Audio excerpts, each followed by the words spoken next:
Welcome into the Women's Basketball Podcast, your one-stop shop for all things WNBA, college hoops, and much more. It's a one-stop shop for your primer, your recap, not just of the week that was in the W, but also the Sports Podcast Festival is officially in the books for 2025. Mia O'Brien, Mitchell Northam. Mitch, unfortunately, as we noted last week, wasn't able to get up to Raleigh, but you were there on scene at the Rialto, and I believe the night before party as well. Mm-hmm. Sure, it was great to connect with a lot of our friends involved with OG Triangle Media. Yeah, actually caught up with Matt Brown from Extra Points, talked about just kind of what's going on in the rev share world and women's college hoops and stuff. So it was good to catch up with him and the Hand in the Dirt guys on that Friday night. Also the SED guys, Splits on Duo, Richard Johnson, Stephen Godfrey, and Alex Kirshner. He told me he actually has seen some clips of our podcast and wanted to know how it was going. So Sports Podcast Festival was a blast. Obviously, our friends at Ovius and Giglio were also there. I think producer Dimitri has another event coming up soon called Balls versus Cancer with the Sklar brothers. That's also going to be at the Rialto. So type that into your Google machine and check that out. And we may or may not be taking the show on the road to the state of Florida, too. Listen, producer Dimitri and we've got some things maybe brewing behind the scenes, potentially. So you're going to want to keep it locked and loaded for that, especially while you guys were at the Rialto. I was at my local gym class, and I was hearing from boots on the ground here in the Jacksonville, FLA area, Mitch, that they also are listening to the podcast here, the Women's Basketball Podcast, through OG Triangle Media. And we have them very concerned about the Notre Dame women's basketball hopes and future, and they should be.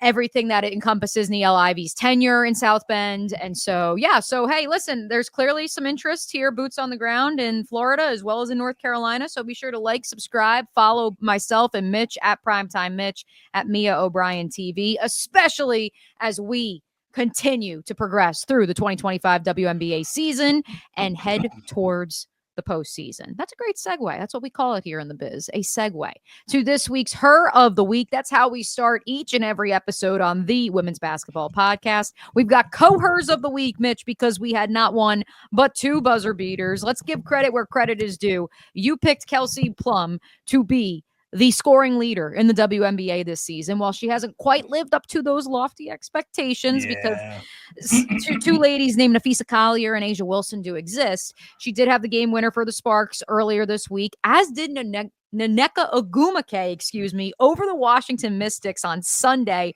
which actually was a game that you had picked in Making Money with Mitch. And it was a 2.5-point line, folks. And the Seattle Storm pulled this one out by how many points, Mitch?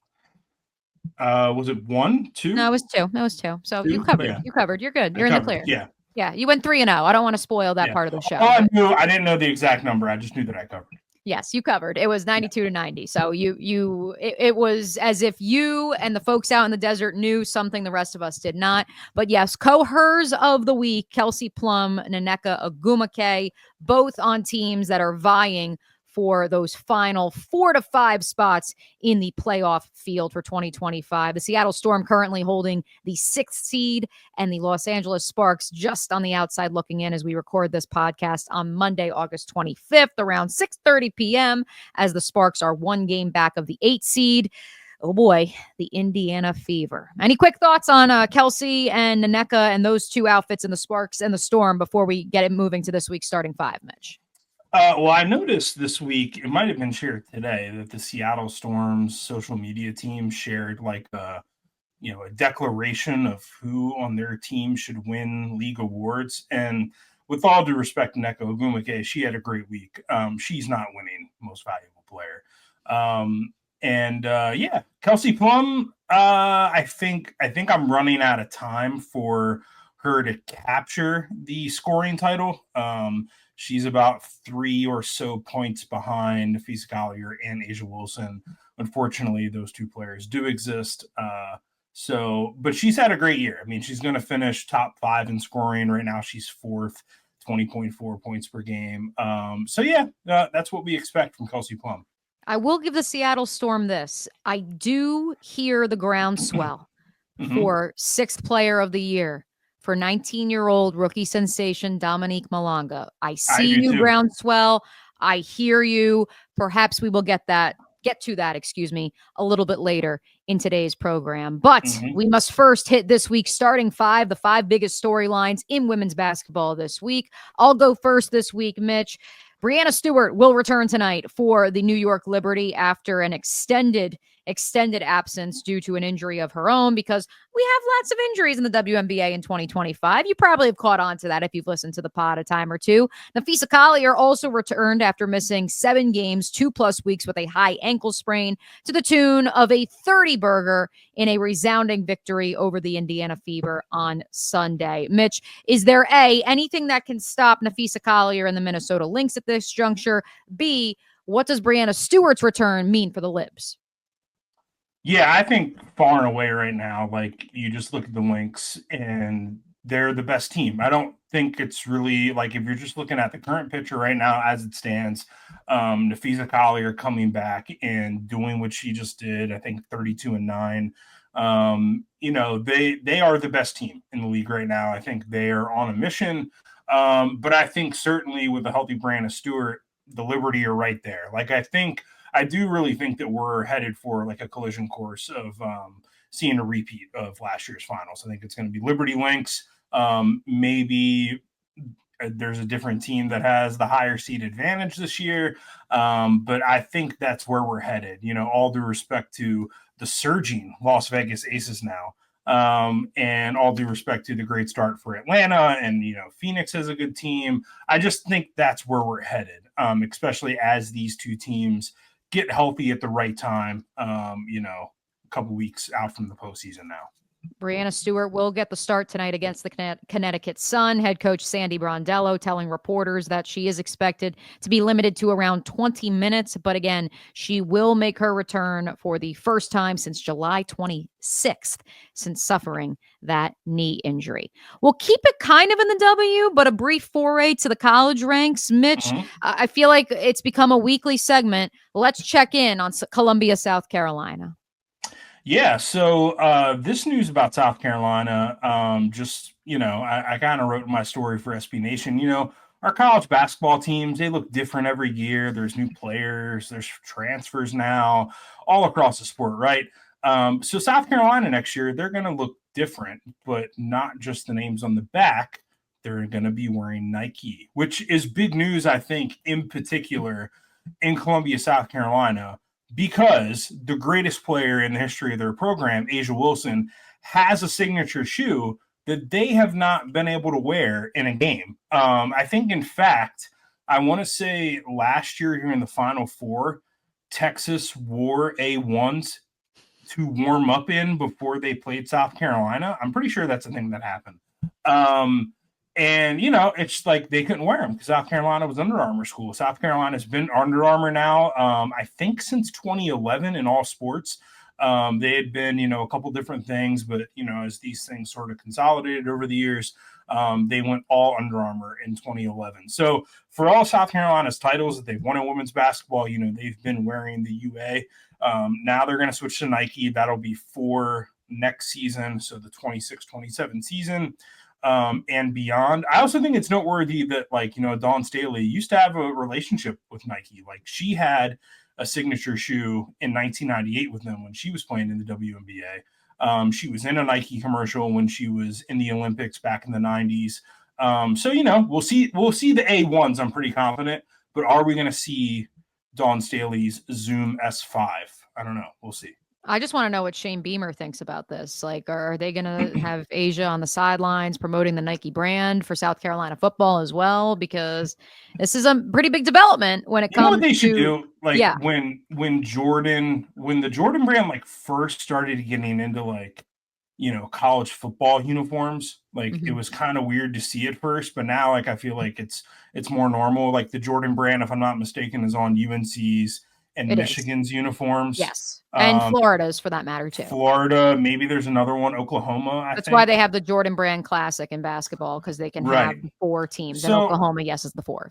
If you're Shane Beamer, South Carolina Gamecocks, why not be just a little bit different and slap that A1 logo on that shoulder? Like, Well, I so think, here's I think that'd be here's kind of the cool. thing. So twofold. In addition to me getting jokes off about Shane Beamer, who at the very least is expected to have a very fun quarterback, if not a fun team in 2025. There's your college football update of the program. Shout out Lenore Sellers. Yes, shout out Lenoris. Respect the specs. I am interested in this storyline, Mitch, in this week's starting five, because number one, there have been many, many critiques of Nike's marketing as well as distribution when it comes to female sports, not just with regards to endorsements, but with regards to apparel. And also the idea of making their shoes readily available in Dick's Sporting Goods and other sporting goods stores that you can find much more readily than a Nike factory outlet. So that's number one, that part of the conversation. But then number two, knowing the elephant in the room, that a CaitlinClark, not only shoe, but logo is set to drop in the next 2 years. And the expectation is that they are going to push that CaitlinClark logo to be a line of clothing that could rival Michael Jordan. I'm not saying South Carolina is going to have a CC22 logo because that doesn't make any sense. I think Iowa could consider that. I don't think she is obviously at the level of Michael Jordan just yet, where we can have her likeness be likened to an actual apparel brand. Sure. But it is curious because that is what they have said. They have told the consumer that the reason you have not gotten a Caitlin shoe yet is number one, we want to respect the A1 and the window we have to promote Asia Wilson's shoe line. But it is also because we are about to embark on a 2-year massive marketing extravaganza to promote CaitlinClark's line of clothing, shoe, everything that it encompasses. Interesting. We'll see. Yeah. I think if I was Dawn Staley and Shane Beamer, I would lobby to get the A1 logo on the football jerseys just because I think it would be a weird but also really cool thing. But if I'm Iowa, yeah, I would lobby to get the CC22 logo on my jerseys, whatever that logo looks like. Right. Yeah, if I'm South Carolina, I don't want CaitlinClark's all due respect logo. Right, and so they can have an A1, but again, North Carolina has Jordan. How did Florida fans feel? How did Oklahoma fans feel when they first started having a Jordan brand logo? I mean, I guess because he had retired so long before, he had 6 titles at that point. It was just kind of cool. Yeah.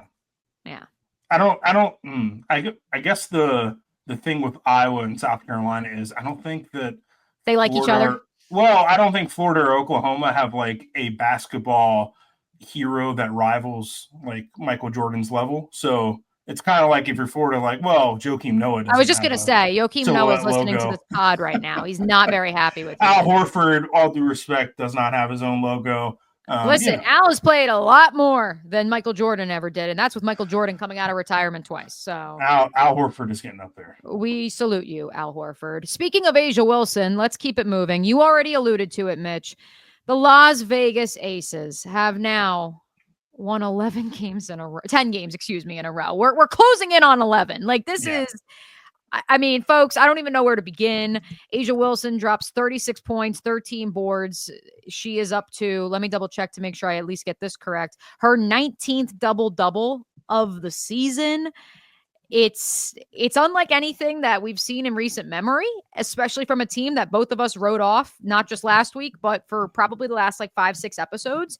And I don't know when it ends because here's the upcoming schedule for the Las Vegas Aces. This is part of why I said that they are going to have an 11-game win streak by the time you listen to this podcast, because they face the Chicago Sky tonight without Chicago's head coach, I believe. But that's a story we will also get to a little bit later in the program. So they have the Sky on Monday, the 25th. By the time you're listening to this podcast, the Aces are probably on an 11-game win streak. At that point, they will be facing the Atlanta Dream on Wednesday night, the Minnesota Lynx Thursday. Both of those, obviously, games that could go either way because those are 2 of the top 4 teams in the league.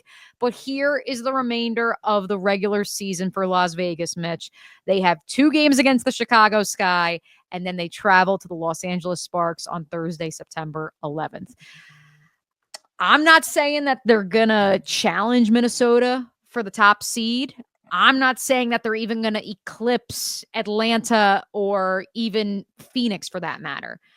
But I do look, or actually they already have eclipsed Phoenix. So, hey, listen, I mean, at this point, I think Atlanta, there may be a half game. There's like a weird, they're kind of ahead, but they're kind of not. I don't think they're going to eclipse the Dream, but the door is open. And Yeah. I don't know how to feel about it. I think for me, this run for the Aces has been all about Asia Wilson just kind of saying, the Thanos, fine, I'll do it myself. I mean, she's just on a tear lately in these 10 games. She's gone over 30 points 1, 2, 3, 4 times, 5 times. I'm looking at her box scores and her game logs now. She's got double doubles in 1, 2, 3, 4, 5, 6, 7, 8 of those 10 games. She's just playing out of her mind. I think she has forced herself back into the MVP conversation, where I think that you could really make a strong case for voting for her instead of Nafisa Collier, just because of the extended amount of time that Phee missed. And during that time, Asia has really cranked things up to another level to make sure. I mean, we were on this podcast a couple weeks ago talking about how the Aces might miss the playoffs. It was really possible. And then they made us both look dumb and broke off a 10-win streak. But this is all because Asia Wilson. Like, I think she deserves all the credit in the world. She is the rising tide that has lifted all boats there. I would like to also credit our friend Michael Vopel at ESPN for this tweet from Saturday. The Aces win their 10th in a row, 91-81 at Washington. By the way, 11 years ago today, Becky Hammon played her last WNBA game in a playoff loss to Minnesota. Then she was off to a great coaching career. The leading scorer in that 94-89 San Antonio Stars loss was rookie Kayla McBride with 25 points. And of course, Kayla McBride now with the Minnesota Lynx, the best team in the WNBA in 2025. Nice little 6 degrees of separation there. Also kind of weird to hear that Becky Hammon retired 11 years ago this weekend, because wow. that really that snuck up on me, but also I feel like Becky's been in the coaching ranks forever. She read the tweets because she heard about us joking that she was punting puppies on the sidelines of Gamebridge Fieldhouse back in July. And now she has guided her team to a double-digit win streak because the Aces, they are inevitable. All right, number 4 in this week's starting 5, Mitch. We'll keep it in the W. The CBA is in jeopardy? Tell me more. Yeah, we got a report today, Monday, August 25th, from Annie Costable at Front Office Sports, who's super plugged into the league. Headline, new WNBA CBA by October 31st deadline appears increasingly unlikely. Basically, it just seems like these two sides aren't going to come to a new agreement by then. So now, sort of from here, you have a couple options. So, you could extend the current CBA, and that would sort of keep, both sides negotiating. It would prevent a work stoppage, all that good stuff. They could, the second option, actually come to the table and talk about these things and hammer something out by October 31st. And then, your third option is we get a lockout or a strike and there's a work stoppage. So I think it's, the CBA, the negotiations, that all has been looming over this season. I think we just saw Satu Sabali talk about, not wanting to play back-to-back games, and the league is supposed to be caring about player safety and all this stuff. So there's a lot of issues, I think, at stake, and it seems like we're not close to figuring out kind of what the path forward is for the CBA. So a couple things. Let's start with this.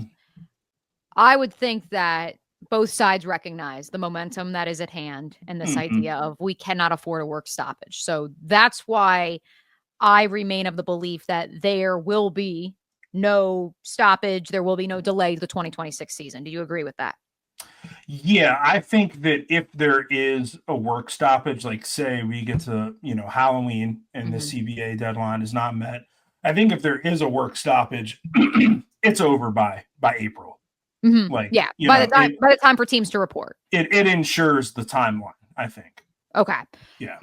Point number 2, how much do you believe not only players' plans for 2026, but roster construction for all 13 plus, because we will be adding some teams next year, 13 plus WNBA outfits, is being determined by this idea of once there is a new CBA agreement, it's open season, and so many players will be able to opt out of their current contract and negotiate a new deal. Thus, you saw so many one-year contracts in the 2025 season and could see more of that if an extension, or excuse me, not an extension, but if a new CBA is not reached, and then you're kind of just in limbo where you're operating under the previous CBA, but you know a new one is coming.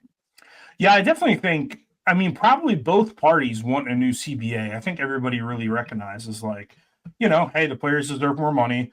We're at a really like nice rolling point of momentum now. I mean, just to point out, I don't know if we're going to get to this or not, but like the league did set an attendance record this year, and that was with CaitlinClark not playing most of the season.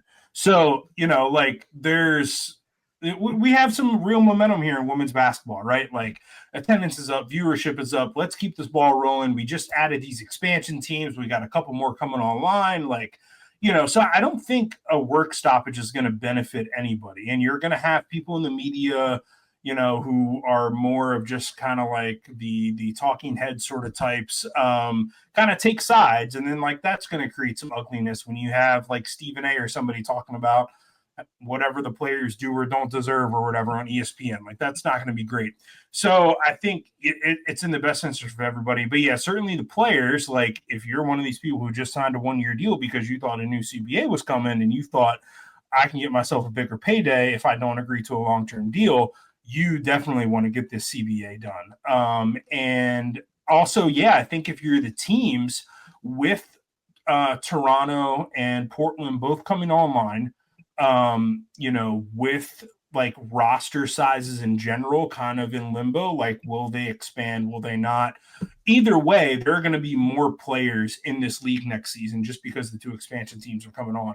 So like you got to figure out like how you're setting your roster and like how you're going to make your franchise for next year with all of this uncertainty up in the air, because I suppose if there is a work stoppage, that does mean that we will push back free agency, the draft lottery, the expansion draft.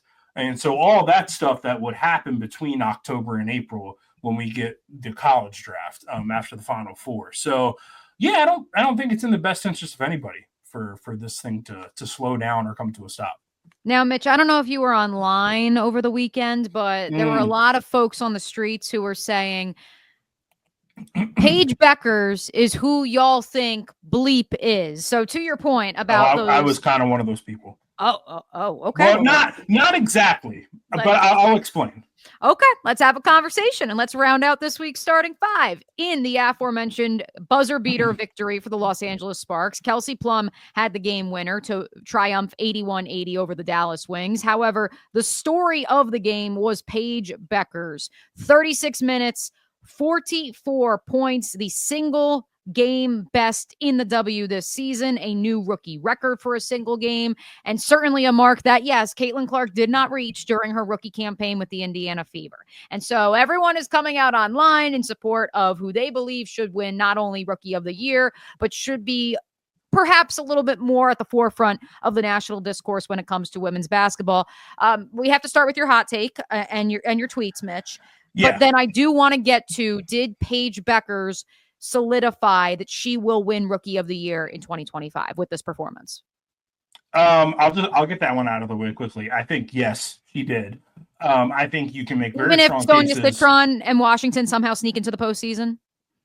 I think that Sonia is going to get votes. I don't think that she will get enough votes to overtake Paige. I think it's a done deal now with that performance. I think people are going to remember that. It's come sort of at a good time for her campaign in terms of it's near the end of the season. I think you can make a really strong case for Sonia Citron, but I think it's going to go to Paige. So I saw the tweets that you're talking about, the Pages who you thought Caitlin was. And I don't necessarily think that. I mostly just posted like after she had this big performance, there were people talking about sort of that topic, the Pages who you thought Caitlin was. And I just chimed in to say, if you were there and like covering women's college basketball at that time, when these two players enter the sport in 2020, 2021, Paige was the National Player of the Year. Not only was she National Player of the Year as a freshman, when CaitlinClark was also a freshman, the hype and the narrative were all swirled up in her. Paige was the player at the time. Like, she was the one that everybody was paying attention to. She was the one who came into college, I think, with much more hype than CaitlinClark. She was the number one recruit. She was the number one recruit in the class of 2020, and they were on the same U19 USA team, and Paige was the star of that team. Caitlin was not. So my point wasn't really about, like, you know, Caitlin is better than Paige or Paige is better than Caitlin, but I think people forget that, like, before the 2023 NCAA tournament happened, Paige was it. Like, and Paige was it as her freshman year, and then her sophomore year, she has an injury, but she still takes UConn to the national title game. National Player of the Year that year, by the way, was Aaliyah Boston, who ends up winning that title. And then their junior years, what would have been Paige's natural junior year and what was Caitlin's junior year, that's when Paige is out for the entire season. You have Angel Reese go from Maryland to LSU and start making some noise with Kim Mulkey down there. And then Caitlin begins her tear and her ascent, where, you know, she tears through the Big Ten tournament and tears through the Big Ten regular season, and then has that ridiculous, you know, scoring output in the NCAA tournament. And then she meets Angel Reese in the title game. And then that's where everything kind of blows up from there. And it kind of felt like the year after, when Paige comes back to the court, it kind of felt like people forgot about Paige. Well, they forgot about her because the reality was they hadn't seen her on a court because she missed the entire 2023 season. But when she was on the floor in 21 to 22, she wasn't healthy. She wasn't the player we saw when she was a freshman. And so that, I think, was really hard for people to kind of juxtapose. Caitlin is this great player at her peak form, and Paige Beckers is back, but we also don't know how healthy she really is. Yep. I was just trying to illustrate, I guess, in my tweet, which Twitter is never the best place to do this, like how sort of the spotlight and who was taking up that spotlight has shifted over the course of their careers. And I think it's really interesting and, like, could create, I mean, you know, theoretically, we're going to see these two go at it for the next 15 years or whatever in the W. We're going to see them play alongside each other on Team USA. You know, this could be a little bit like I'm not really even sure who, like, the comparison would be. I don't even know who I would say it's got to be like LeBron and D Wade. LeBron, D Wade, like that sort of thing. You know, like this is going to continue, I think, to happen over the course of their career. Like, they're going to go head to head for MVPs at some point. Like they went head to head for National Player of the Year and All-American spots and the whole thing. So I just, you know, and Paige really, I felt like, didn't come back into the national spotlight all the way in college until last season when Caitlin was no longer around. And probably not until, by the way, the month of March, because I would argue Juju Watkins got much more of the play in the early going of the 24, 25. Yeah, people were watching Paige still, but Juju, I think, was the one who kind of took the baton from Caitlin for the most part. And now we're about to see that change again this year, because I don't expect Juju to play this year. And I don't expect, as previously stated on this podcast, Notre Dame to be very good. And so does that impact Hannah Hidalgo's star power? And, you know, so you had to get a Notre Dame dig in there for the worried Fighting Irish fans in the state of Florida, didn't you? Gotta do what I gotta do. Hey, listen, all I know is the tweets are going to continue. And I know my employer, the Walt Disney Company, was certainly looking forward to several Paige v. Caitlin competitions. Certainly, yes. Also known as Fever versus Wings. But we are so fixated on stars in this sport. And ultimately, we did not actually get a true head-to-head between the two. We did get one, but I believe it was like, you know, Caitlin was on a minutes restriction, or I don't even know if they actually did, or was it like Paige was out the game that Caitlin was back or something like that. I don't think they actually, there was one game, I think there was one where they were both on the floor and available. I think that's right. Yeah, but we certainly did not get the billing that we were expected to get when it came to Beckers v. Clark in year one of Paige in the W. And it's disappointing because, at least from a marketing perspective, I think not just ESPN, I think a lot of people were really looking forward to that. The good news, knock on wood, they both stay healthy. We have another 15 years of it, folks. We're going to be fine. Indeed. We keep it moving with around. This week's What's the Beef. A little bit of an interesting one this week. We thought about talking about you, Tyler Marsh, but we're going to get to you in last call because, with all due respect, the Sky are in last place, or at least hovering near there. So we're reserving that for the end of the pod. What's the beef? New expansion team names, Mitch. We've talked about it on this pod before, and now with the Portland Fire announcing their new GM, all of the branding that goes along with it. We do have the Toronto Tempo, which is a new upstart outfit, and so therefore we got a new name. But when it comes to a lot of these expansion teams that are former WNBA outfits that are being revitalized, we're seeing the same moniker used. And certainly trademark names and copyrights have something to do with it. We've talked about it on this pod before that the presence of an NBA team that you can utilize their practice facility is obviously a major factor in expansion. But what say you when it comes to some of these team names? Because I love the Golden State Valkyries, not only having the name that they do that relates to the NBA brother team, sister team, if you may, but I love Valhalla. It's all original. I joked about this with producer Dimitri off the air.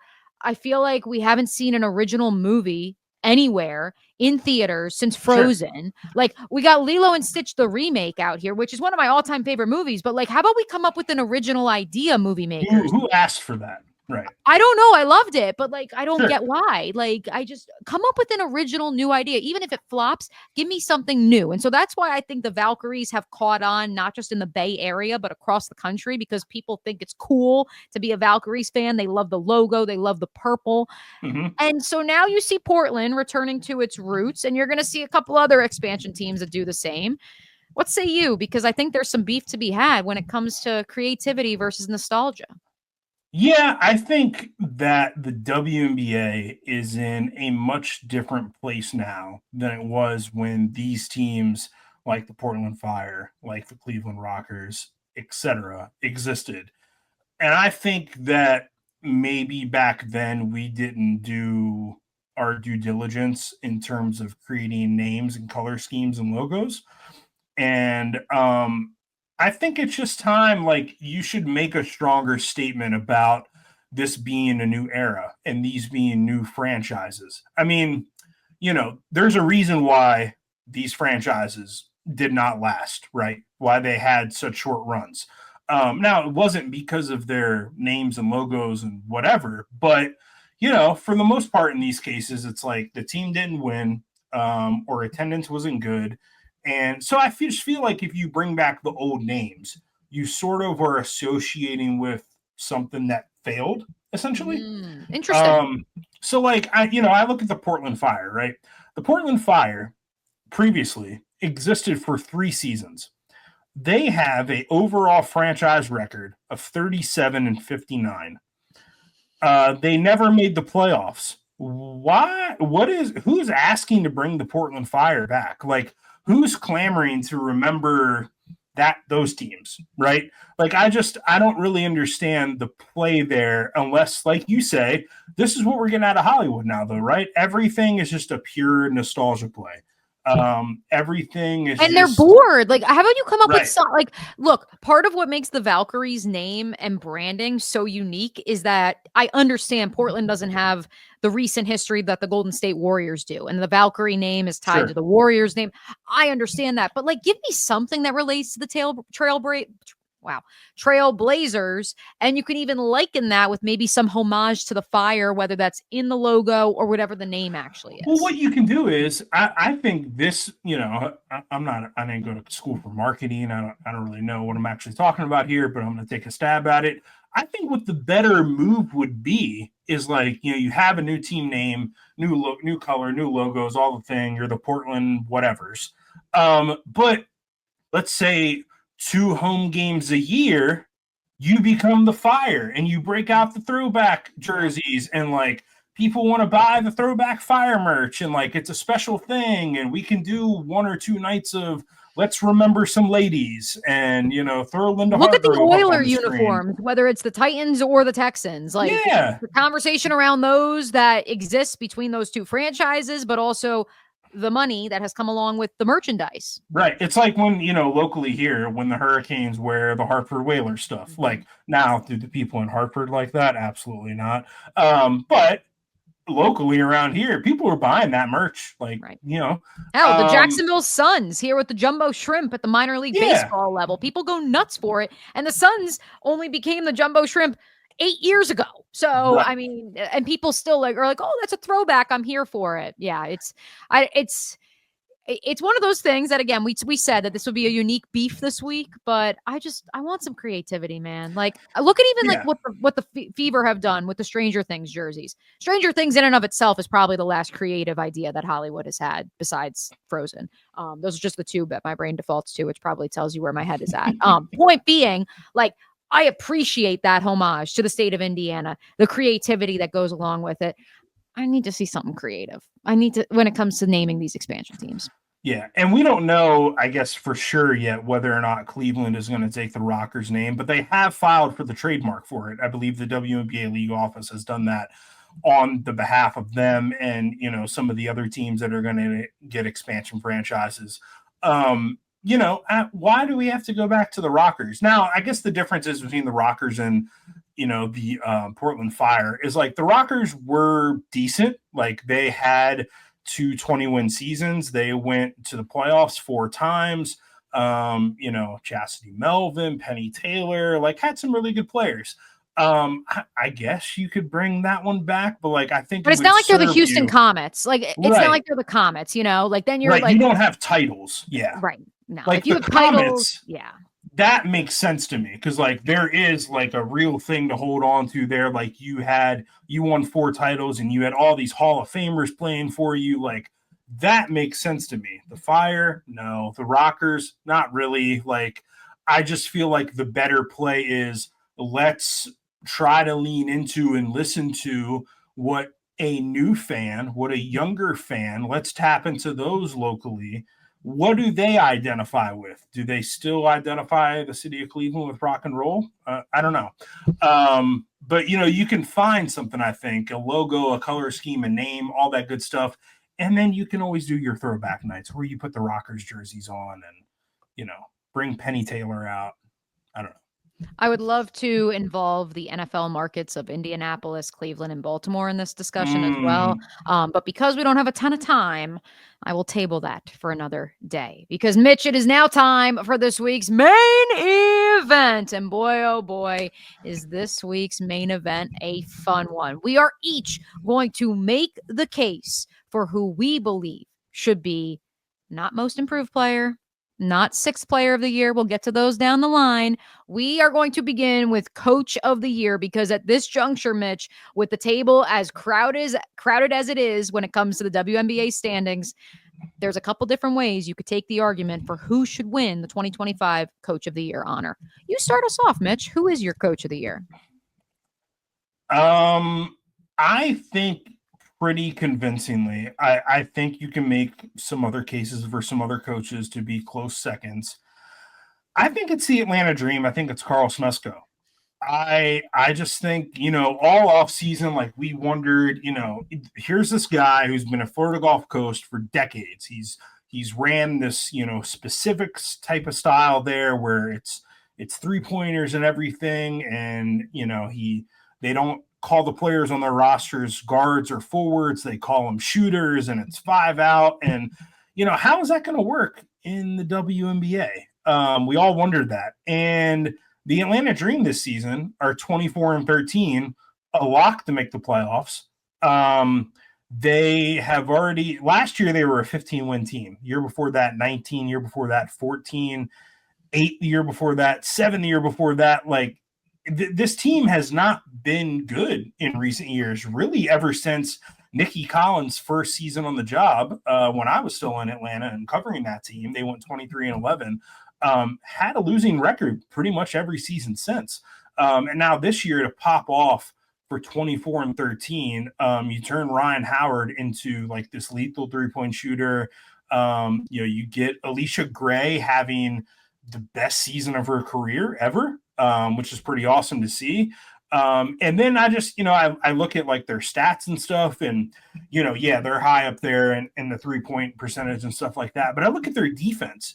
They are first in the WNBA in points allowed per scoring attempt.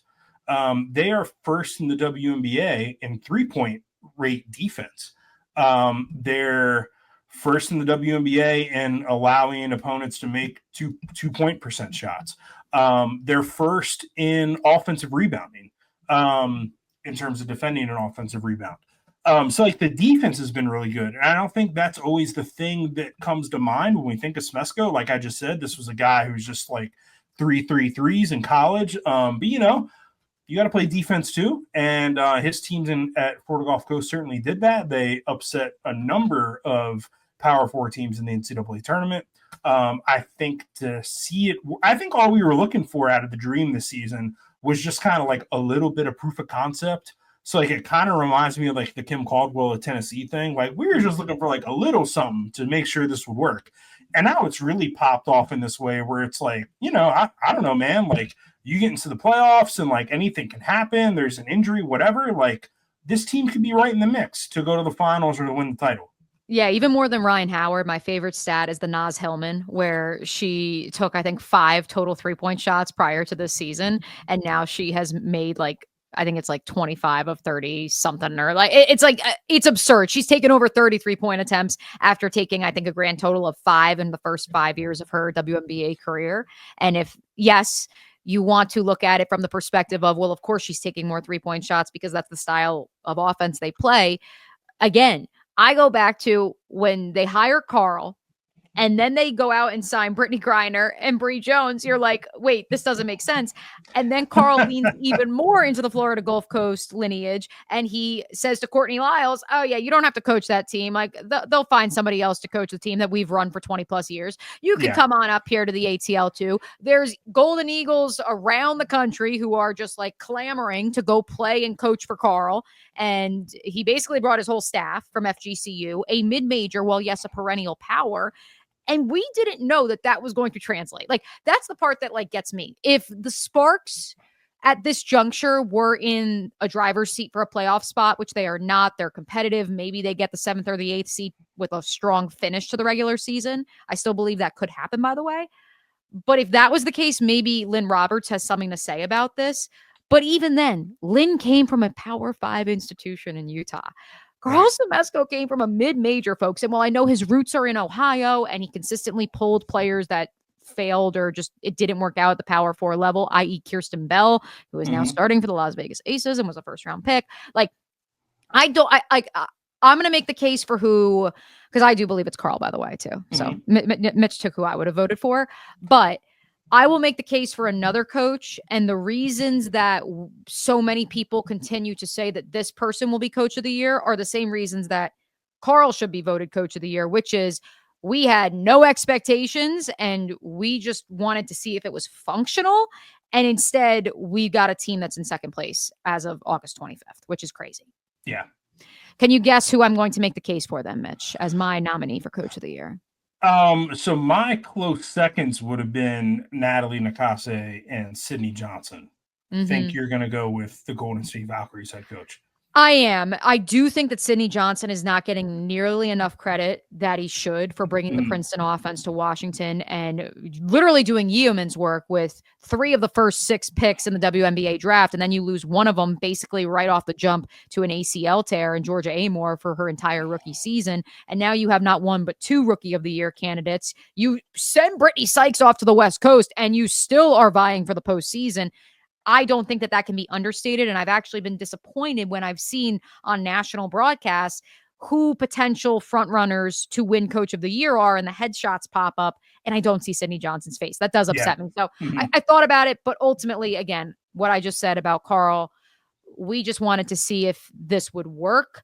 And instead, it is resulting in a playoff bid. And the same can be said for Natalie Nakase and what Golden State has been able to do.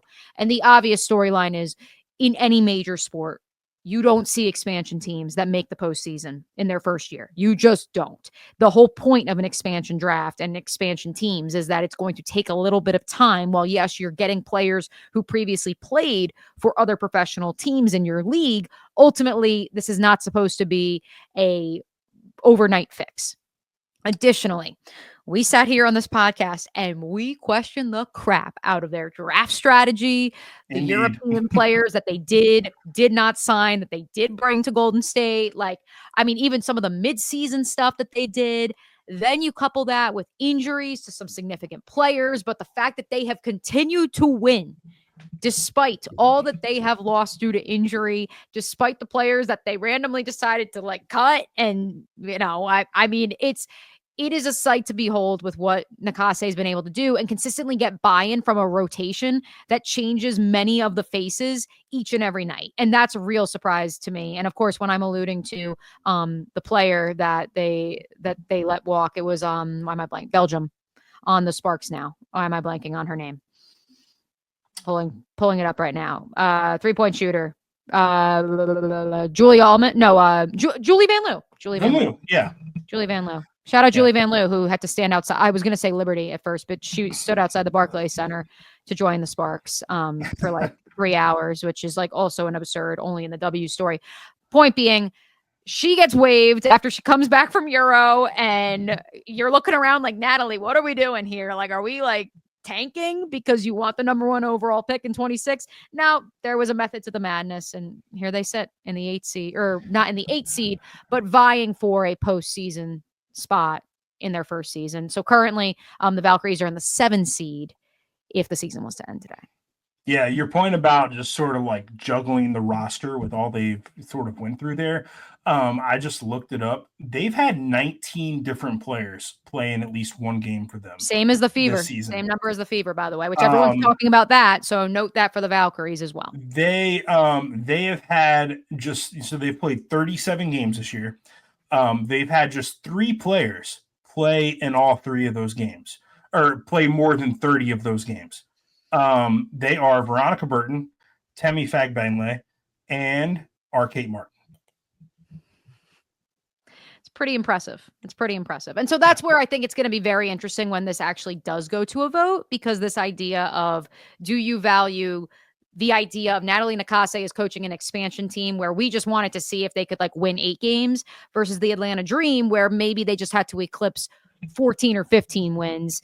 Again, we're splitting hairs at this point. I think a lot of it is going to depend on how the Dream finish the regular season as well as how they look to begin the postseason.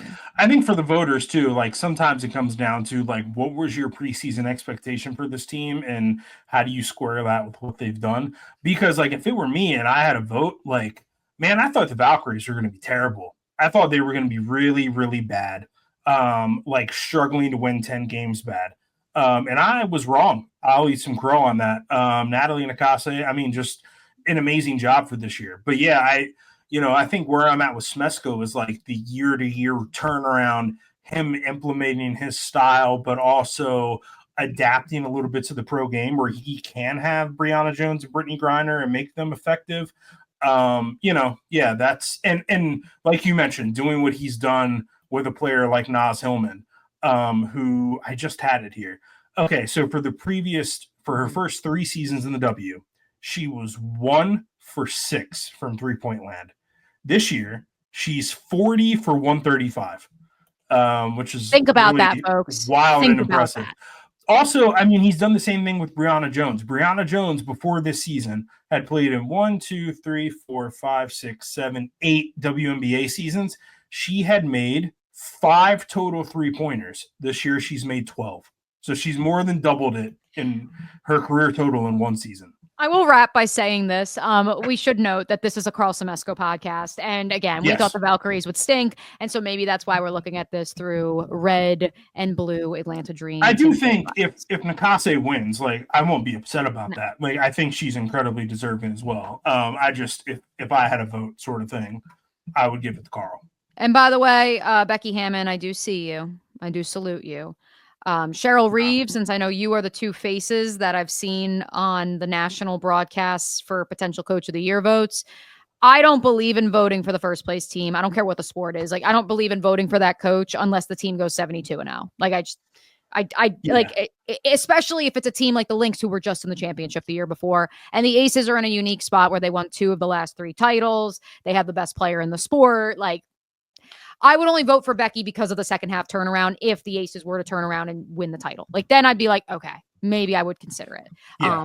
But otherwise, yes, I think it's one or the other outside of the Aces winning it all or the Sparks making a crazy playoff run. And then Lynn Roberts is also going to need her flowers. Yeah, I think like I said, like it's all sort of a lot of times like compared to what your preseason expectations were. And we expected the Lynx to be here. We expected them to be one of the best teams in the league. We also expected the Aces to be here, but not in the way that they've gotten here. I just think like I don't really, all due respect to Becky Hammond, I think all the credit for their turnaround in this late season surge should go to A'ja Wilson. Right. But also, again, is A'ja Wilson even going to win MVP? Because ultimately, she's in the LeBron category now. She's in the Patrick Mahomes, the Tom Brady. We're like, we're bored of you. We don't want to go do this again. MVP. Yeah. And that's how we feel about Becky winning Coach of the Year. So sorry, Becky. At least you're not punting any puppies anymore. All right. So that is this week's main event. I alluded to it earlier. Mitch Northam went on a generational run last week, folks, in making money with Mitch. Not only did he go 3-0, folks, we're now 22-11 on the season, by the way. Here, game by game, line by line, this is what Vegas had. This is what Mitch had. Folks, you're not going to believe this. So Mitch's first game in last week's 3-pack, he had the Fever covering a 6.5-point spread, albeit in a loss to the Minnesota Lynx. Final score, Lynx 95, Fever 90. Check. Saturday, the Connecticut Sun, 1.5-point favorites at the Chicago Sky. The Connecticut Sun won that game handily. Check. 2 out of 3. And then, as I alluded to, and this one just, I didn't even know what the line was. I watched the finish. I saw the Nneka Ogwumike game winner. I did not realize it was a 2.5-point line. I should have known better. They win at the buzzer. It was 85-84, excuse me, Mitch, not 92-90. That was a different game. 85-84. And then, yes, a 2.5-point spread for the Mystics. You would pick the Mystics plus 2.5. Unreal. Shout out to the Mystics for covering. Tough loss, but great teams cover. Yes, exactly. And great teams will cover again this week with this week's Making Money with Mitch. Start us off. I don't know how to top last week, but we're going to try. So 22-11 now for the season, which that's pretty good. That's a good win-loss record. We're going to start on Friday. This is 10 p.m. Eastern on Ion. The Fever are at the Sparks. The Fever are road favorites at 2.5 points. I'm going to take the Fever and the points. When do we see CaitlinClark, if at all, the remainder of the regular season? I had to ask it. We haven't asked it yet. We're 50 minutes into the episode. We're getting into I think it's starting to bubble up online some, on Twitter and stuff like that. We're kind of starting to get into conspiracy theory territory with what's going on with CaitlinClark's injury. And was it worse than they said when they first announced it? And then there was an incident while she was, trying to rehab. And I think if I were the Fever at this point, and you kind of know where you are this season, but you have CaitlinClark. She's a generational star. We all know that. Is it worth it to rush her back for the playoffs this year? Or would you rather just put her on ice and say, you know what, Caitlin, next year we're going for it? We don't always get breaking news on this podcast, and I hate that we're doing it in the middle of Making Money with Mitch, but I think this was literally as we were discussing her logo due out in 2026. CaitlinClark and Nike just released the logo collection with her signature products scheduled to drop next year. This is like Taylor Swift announcing her new album on October 3rd, folks, except we're live recording the podcast. If you couldn't tell my excitement, let's go CC. So we have the C, we have the CC, and it looks like the infinity sign, the world sign. I think this was a record label, maybe RCA back in the day with the Nike underneath it. What say you, Mitch? Because it's here and there's a video and it's real. I told you it was coming. So we got to react live in real time here on the pod. Yeah. It looks cool. I don't hate it. I get what they're going for here with, the interlocking, you got the double C's. Yeah. A little bit of sort of 1990s VHS tape logo. But I like it. I can clearly see what they're going for here with the CCs. No pun intended there. Yeah, I like it. Sure. Why not? And of course, in the video, the CC is traveling through the heartland of America because that's where Caitlin is from. And I'm glad we got to react live in real time. And I'm glad about half hour ago earlier in the pod, we were talking about it and Caitlin must have heard. So I'm going to have to send a little note there and be like, Thank you. Thank you for doing it as we were recording the pod. So Ari Chambers says that 2 interwoven C's reflect Caitlin's connection with fans around the globe. The smaller hidden C represents how Caitlin's game was built from the inside out. Interesting. That's interesting. Yeah. And it's interesting too, because like she also does the heart, like Taylor Swift, and like when you look at the C's and the heart, like all I know is someone's gonna have to clip this part of the pod because I'm very, very excited about it. We do have to wrap up this week's Making Money with Mitch. So yes, Fever, Sparks, Fever, 2.5-point favorite on the road. That's who Mitch is going with on Friday on Ion. Give us the rest of your picks for this week. Yeah, so Saturday night, NBA TV, 10 p.m. Eastern. The Liberty are at the Mercury. The Liberty are road favorites at 0.5 points. So basically a money line pick here. I'm going with the Liberty to win on the road. I'm kind of basing this off of the fact that I think that Brianna Stewart will still be playing by then. And, it'll be nice to kind of get her rolling, get her back in rhythm. And I think once she is, they'll be pretty unbeatable by the Mercury. And Stewart returning as we're recording this podcast. So by the time you listen to it, she will already be back for the Libs for the first time since late July. Bring us home with the third pick in this week's 3-pack. Yeah, so this is a Monday afternoon game at 1 p.m. Eastern. I don't know if this is like a school day game or what, but this is the Dream at the Sun. The Sun are 8.5-point underdogs. And despite everything that I said about Carl Smesko, I'm going to take the Sun to cover 8.5. And I'm mostly just doing that because I feel like the vibes are good with the Sun right now. I've seen a couple of clips of, Sanaya Rivers setting some franchise records, some rookie records with the steals that she's piling up. I saw that Wes Moore went and saw her play. So I'm basically making this pick on Sanaya Rivers to keep this game within 8 points. I mean, that's kind of been the story of the Connecticut Sun season, has it not? bet on Sanaya Rivers, which honestly I wouldn't have anticipated. I know obviously with her NC State ties, you would have predicted that to be the case. I would have thought Anissa Morrow would have had a much more pronounced role, even with learning a new position, translating to the WNBA being perhaps a question mark. I would have thought she would have been much more of a focal point at this point of the season, but I also thought the Marina Mabry would be shipped out of town, and instead now she just loves hanging out with Sanaya, so they're vibing together.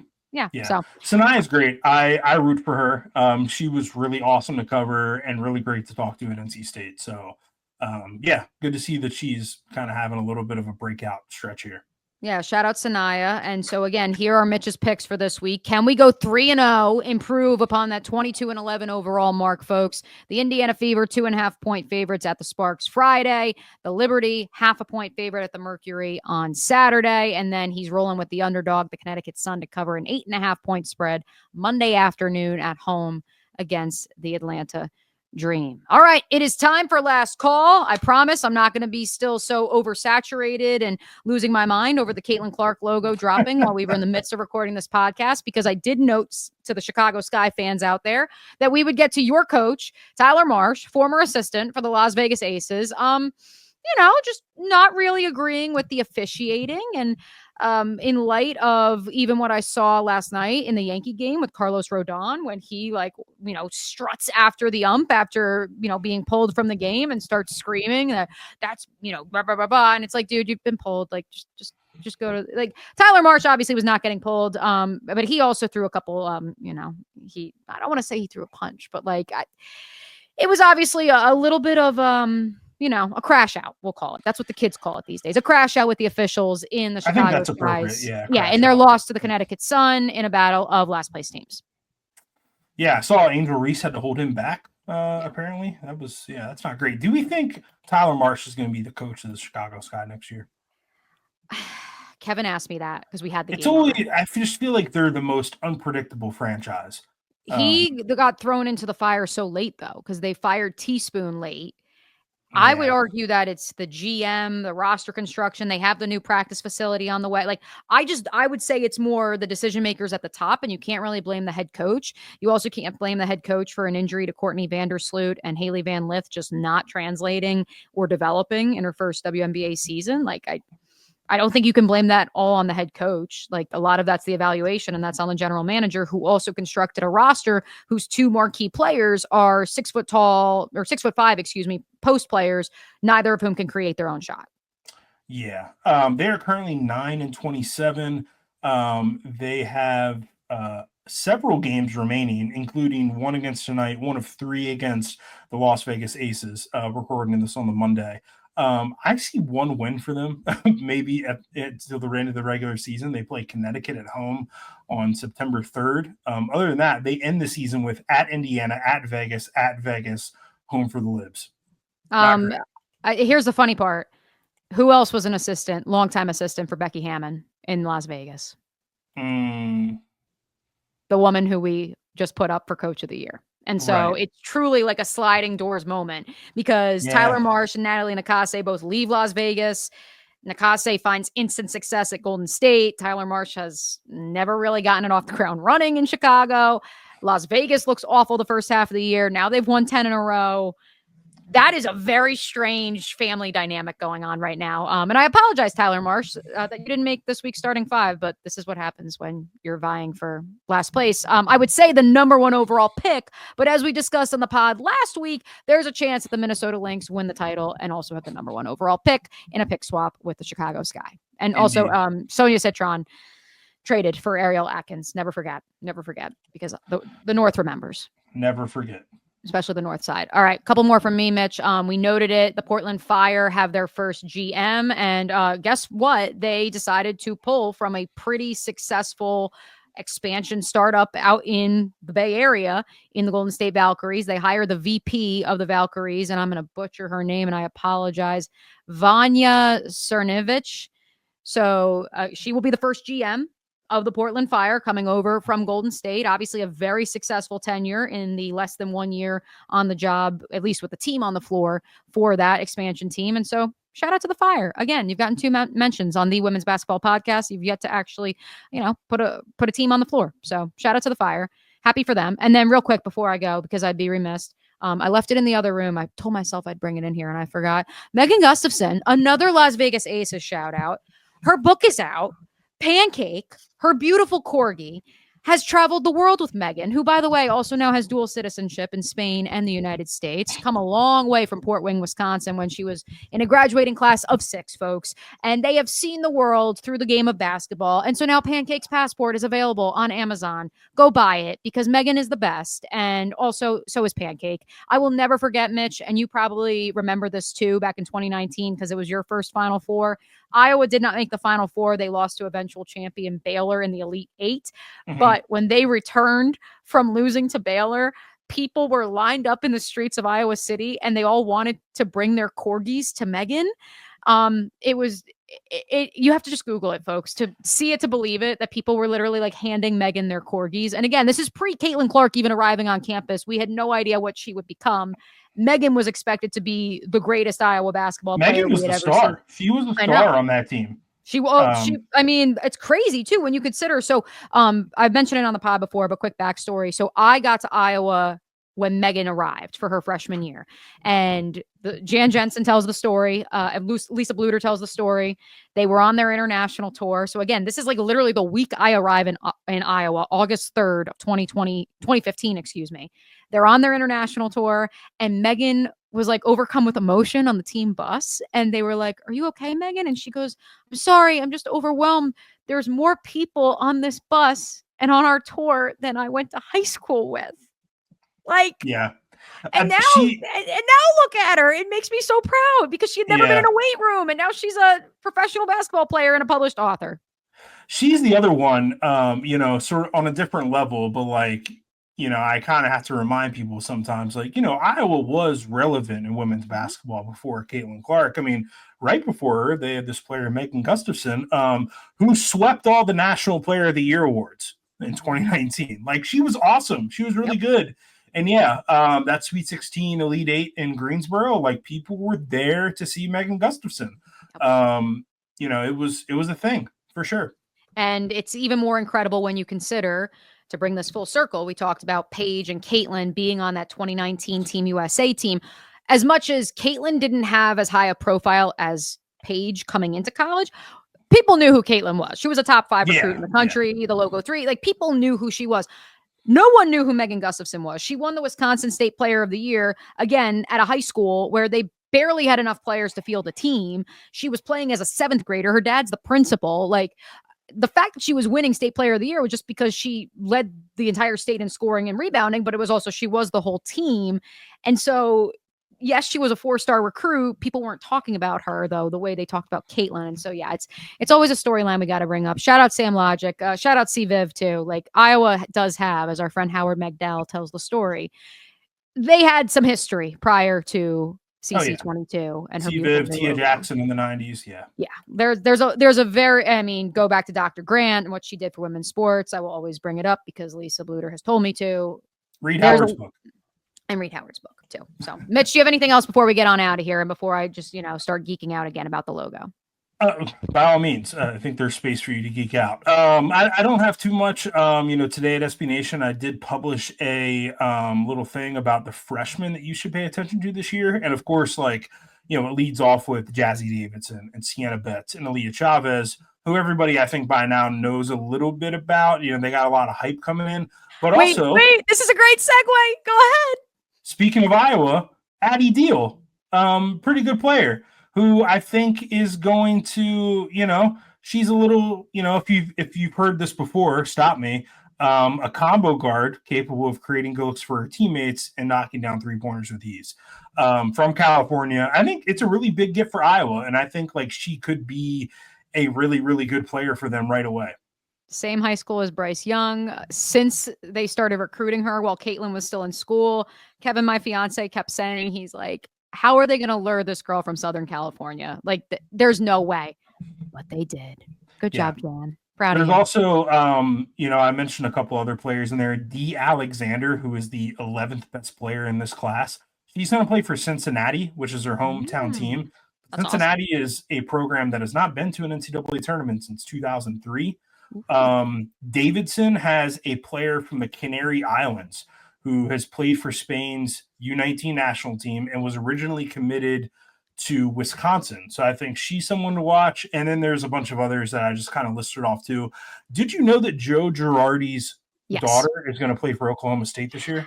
I have a really fun story about that I will tell you off the air, Mitch. But yes, I was aware. Great. I was aware. Shout out to the Girardis. Very excited for the Cowgirls in 2025, 2026. All right. Shout out to the Cowgirls. Absolutely. All right. I think that does it. I'm going to go geek out about the CC logo because go Iowa, go Hawks. He's Mitch. I'm Mia saying we will catch you next week. Deuces.